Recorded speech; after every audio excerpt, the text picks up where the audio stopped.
Oi, gente querida, tudo bem com vocês? Bom, antes de mais nada, quero desejar boas-vindas para todo mundo, dizer que é uma honra, é um prazer muito grande poder entrar na sua casa, trazendo conteúdo interessante de ensinamento sobre a palavra de Deus. Tá bom? O vídeo de hoje é muito importante. O Evangelho Apócrifo de Judas. Uau! Recentemente ele foi muito falado porque ele apresenta uma outra visão a respeito de Jesus, a respeito de Judas, e a gente vai falar sobre isso hoje. Mas antes de entrar no assunto, eu já quero dizer que 1 Timóteo capítulo 4, versículo 1 diz assim: o Espírito afirma expressamente que nos últimos dias muitos apostatarão da fé, dando ouvidos a espíritos enganadores e doutrinas de demônios. Estas heresias que enganariam as pessoas, elas não nasceriam necessariamente nos últimos tempos. Algumas sim, são oriundas do nosso tempo, mas muitas outras heresias que estão ganhando força e notoriedade nos nossos dias são antigas. Algumas delas muito antigas, antes mesmo da vinda de Cristo, e outras principalmente as heresias gnósticas, como aqui, o Evangelho Apócrifo de Judas vem desta grande heresia dos gnósticos, que era uma heresia que aconteceu ali por volta do primeiro e segundo séculos depois de Cristo. Bom, antes de mais nada, eu quero dizer para vocês que o Evangelho de Judas, ele foi descoberto na segunda metade do século XX. Ninguém sabe exatamente quando e quem o descobriu, Mas ele apresenta uma visão completamente diferente do Evangelho, E segundo eles, somente Judas compreendeu os mistérios de Deus na vida de Jesus. Qual é o conteúdo deste Evangelho? Qual a importância desta descoberta? Bom, como nós não sabemos exatamente quando ele foi descoberto, o que nós sabemos é que ele fazia parte de um códex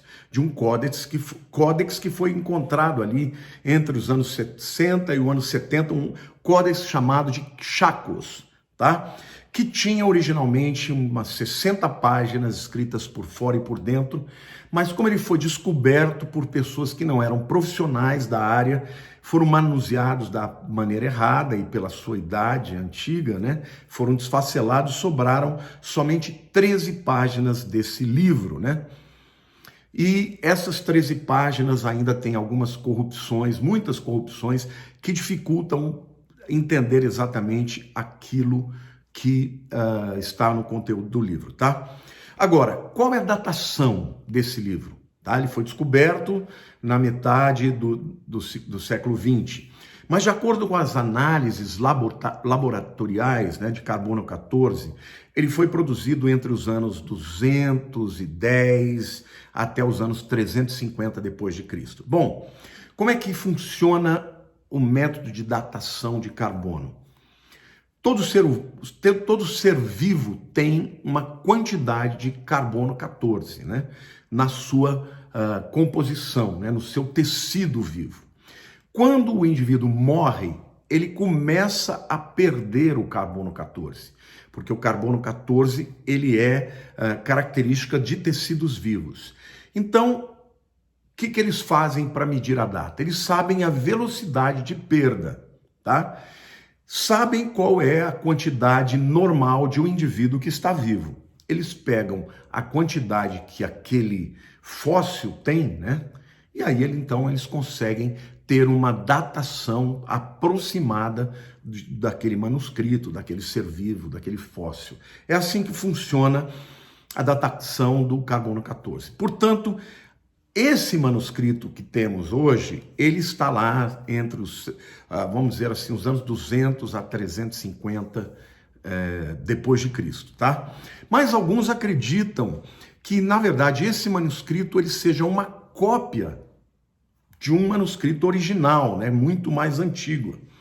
Embora não haja uma evidência histórica de que foi o próprio Judas que o escreveu. E aqui eu quero fazer uma comparação, para você ver a autoridade da Bíblia com outros manuscritos como esse, por exemplo. Se você pegar o Novo Testamento ou o Velho Testamento, você tem milhares, literalmente milhares de manuscritos que são encontrados em diversas regiões. Tem os manuscritos bizantinos, tem os manuscritos alexandrinos. Muitos desses manuscritos são fragmentos de, por exemplo, um pedaço da carta de Paulo aos Colossenses ou a Gálatas, ou um pedaço do Evangelho, entendeu? Alguns manuscritos são mais completos, tá? Mas a verdade é que existem milhares e milhares de manuscritos que, quando comparados uns com os outros, mostram não só a curacidade do texto, como também do processo, né, de copiar os manuscritos de uma geração para outra. Tá bom? Porque mesmo esses manuscritos, eles são antigos, mas os chamados autógrafos, que são os manuscritos originais, nós não temos. Tá bom? Mas você tem manuscritos do primeiro século, e quando compara um manuscrito com o outro, você vê que realmente o original é muito perto daquilo que nós temos, por causa da capacidade que aqueles escribas tinham de copiar letra por letra com muito temor a Deus. Tá? Agora, diferente de um manuscrito como esse, que tem um manuscrito totalmente deteriorado, cheio de corrupções, e, portanto, não dá para você saber se esse manuscrito de fato existiu como um manuscrito escrito por Judas. Muito provavelmente, tá? Os historiadores acreditam que quem de fato escreveu este manuscrito, ou o Evangelho de Judas, né? O Evangelho apócrifo de Judas, teriam sido os gnósticos, que é uma heresia, né? Que aconteceu durante o período do final do primeiro século e também no segundo século depois de Cristo, tá? Nós sabemos que os gnósticos, eles tinham uma influência muito grande dos gregos, e eles tinham muitas heresias, dentre elas que Deus jamais poderia ser encarnado. Então, eles acreditavam que Jesus, ele não era de fato o Deus encarnado, era só uma aparição fantasmagórica, tá? Muitas coisas erradas e heresias que os gnósticos acreditavam. Então, esse pseudo-evangelho de Judas teria sido não escrito pelo Judas mesmo, mas pelos gnósticos, e que deram para ele o nome ou a autoria do evangelho. Mas alguns historiadores acreditam, tá, que a obra original, né, ela é mais antiga do que esse manuscrito, que data do terceiro século depois de Cristo. Por quê? Nós temos, por exemplo, Irineu de Lyon, né, um teólogo, um historiador, né, ele menciona no seu livro, né, a respeito dessa escritura, tá? Irineu viveu entre os anos 130 e 202. Portanto, é possível, né? É muito possível, provável, que esta obra já existisse no segundo século depois de Cristo, tá? Irineu de Lyon, quando ele escreve a respeito das heresias dos gnósticos cainitas, ele menciona essa obra do chamado Evangelho de Judas. Irineu escreve o seguinte: outros ainda dizem que Caim deriva da potência suprema, e que Saul, Coré, os sodomitas e semelhantes eram todos da mesma raça dela.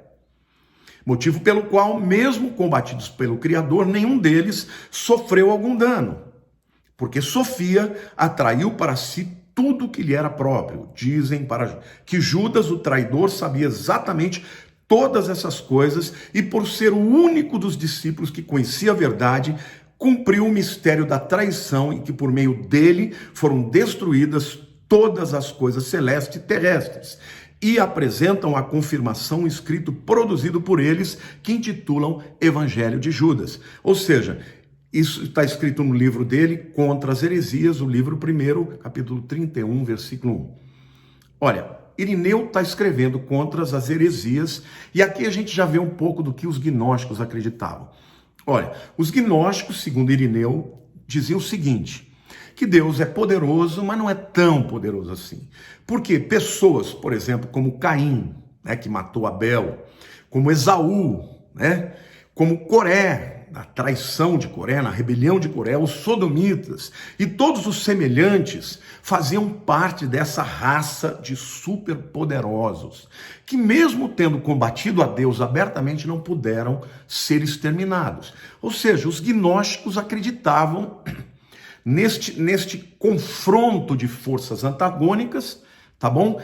E que, assim como Caim, como Coré, como Esaú, né? Como os sodomitas, pertenciam a esta força contrária à força do Criador, à força de Elohim, de Deus. Estas lutas permanecem até os nossos dias porque Deus não conseguiu exterminá-las. Eles não entendiam que isso estava dentro do processo de Deus, de através da história, dar a oportunidade do homem de fazer a escolha quem servir. E que através da história ele vai revelando o seu processo, né, de mostrar na plenitude dos tempos a vinda do seu Filho Jesus, que é aquele que salva o mundo e que um dia vem para redimir a terra. Tá? Os gnósticos não acreditavam nisso, eles acreditavam, tá, que havia duas forças e que Deus não conseguiu exterminar os seus adversários, tá? Mesmo eles tendo se levantado contra Deus. E eles dizem que Judas, dentre os discípulos, tinha essa revelação de que havia duas forças. Por isso ele teve coragem de se rebelar e, na verdade, ele foi o único que compreendeu o papel de Cristo e o papel de Cristo no cosmos, tá? Então, gente, é uma heresia brava. Eu estou aqui para responder as perguntas dos meus seguidores, mas para deixar claro para vocês que este é um livro demoníaco, que não deve ser aceito como um livro que traz a verdade. Não, Satanás é o pai da mentira e ele vem sempre para tentar colocar em xeque, questionar a verdade de Deus que está nas Escrituras. E é interessante porque os seus conceitos teológicos são completamente contrários aos conceitos dos evangelhos e das epístolas e daí por diante. Tá? Agora eu quero falar um pouco do conteúdo deste livro. Eu não vou me aprofundar tanto, mas eu quero apresentar algumas coisas para que vocês tenham convicção de que é um livro maligno, tá? Não tem comprovação histórica, muito provavelmente não foi escrito por Judas, foi escrito pelos gnósticos, uma classe de hereges, né? Um grupo de hereges dos primeiros e dos segundos séculos, e eu vou ler aqui para vocês um pouco do Evangelho de Judas.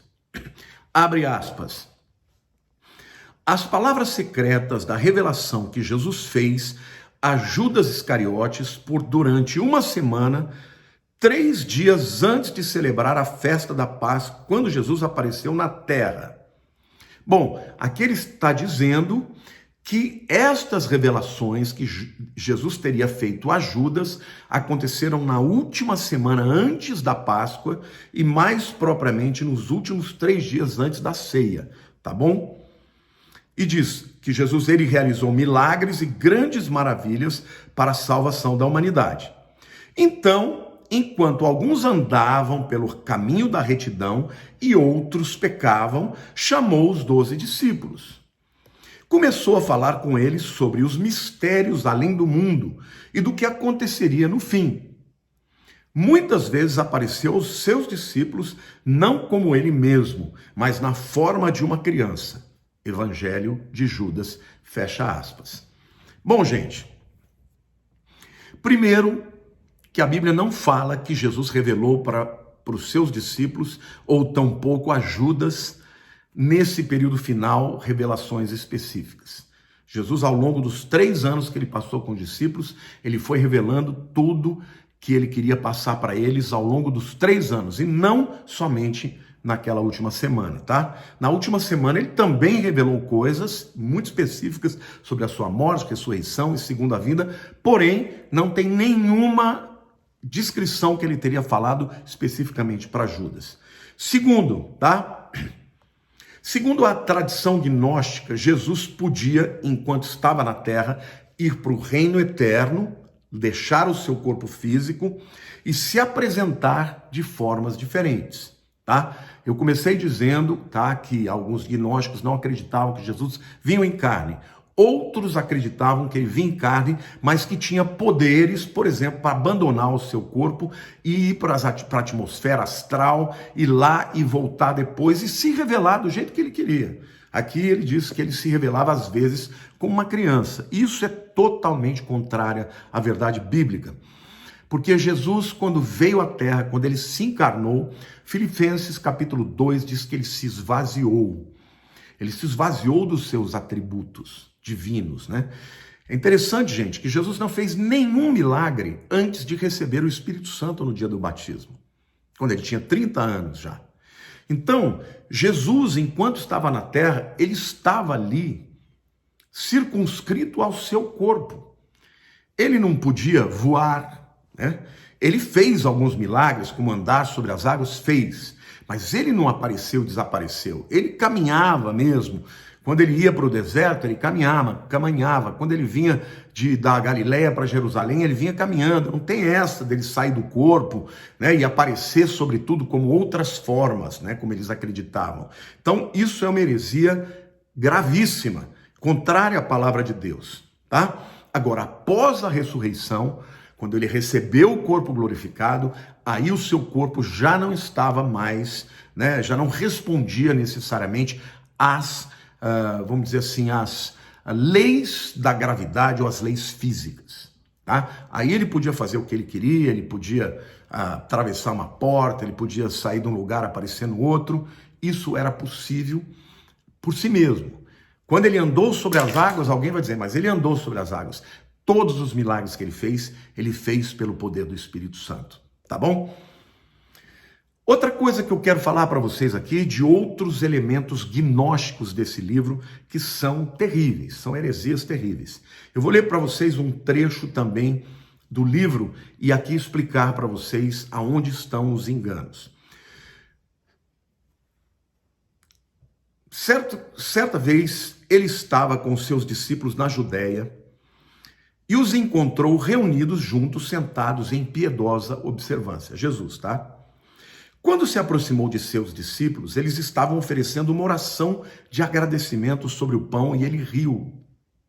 E seus discípulos perguntaram, mestre, por que ri de nossa oração de ação de graças? Nós fizemos o que é correto. E ele respondeu, eu não ri de vocês. Vós não fizestes isso por vossa própria vontade, mas através disso louvam ao vosso Deus. Eles disseram, mestre, tu és o filho de nosso Deus. Jesus disse, como vós me conhecestes? Em verdade vos digo, ninguém dessa geração dentre vós me conhecerá. Quando seus discípulos ouviram isso, começaram a ficar enfurecidos e a blasfemar contra eles em seus corações. Quando Jesus observou a falta de compreensão da parte deles, disse, porque toda esta agitação, vosso Deus que está em vosso interior, provocou a ira de vossas almas. Deixai qualquer um dentre vós, que seja forte o suficiente, um homem perfeito, ser conduzido até a minha face. Todos disseram, nós temos a força. Uau! Mas o espírito deles era muito fraco para enfrentá-lo, com exceção de Judas Iscariotes. Ele foi capaz de colocar-se à sua frente, mas não conseguiu olhar em seus olhos e baixou a cabeça. Judas então falou a Jesus, eu sei quem tu és e de onde vieste. Tu vens do reino eterno de Barbelo e eu sou indigno de pronunciar o nome daquele que te enviou. Sabendo que Judas reproduzira algo sublime, Jesus lhe disse, afasta-te dos outros e eu te revelarei os mistérios desse reino. Tu tens a possibilidade de chegar a esse reino, mas passarás grande sofrimento. Do contrário, algum outro terá que cumprir a tua tarefa, para que os 12 possam voltar a ser como um Deus. Judas, porém, disse-lhe, quando tu me revelarás essas coisas, quando irromperá o grande dia da luz sobre esta geração? Mas quando ele disse isso, Jesus desapareceu. Gente, quanta heresia, tá? Vamos por parte. Em primeiro lugar, Jesus ri dos discípulos. E isso a gente não encontra na Bíblia, esse relato. Eles estavam orando, agradecendo o pão, e ele riu disso e os discípulos falaram, por que o senhor está rindo? Nós estamos fazendo a coisa que é certa. Ele está dizendo, olha, eu não ri de vocês, mas foi o Deus que está dentro de vocês que fez vocês fazerem isso. Não foram vocês que fizeram. Mentira isso, gente. naquele tempo, ainda no período que Jesus estava na terra, em que o Espírito Santo não vinha, nenhum momento a Bíblia diz que Deus habitava dentro das pessoas. Aliás, ele disse para os discípulos: eu preciso ir ao Pai, porque eu enviarei um outro Consolador que habita convosco e estará dentro de vós. O Espírito Santo atuava no meio deles, mas não dentro deles. Isso só aconteceu depois que o Espírito Santo desceu no Pentecostes. Tá? Então, primeiro que Jesus não era sarcástico. Segundo, que o Espírito Santo não habitava dentro deles.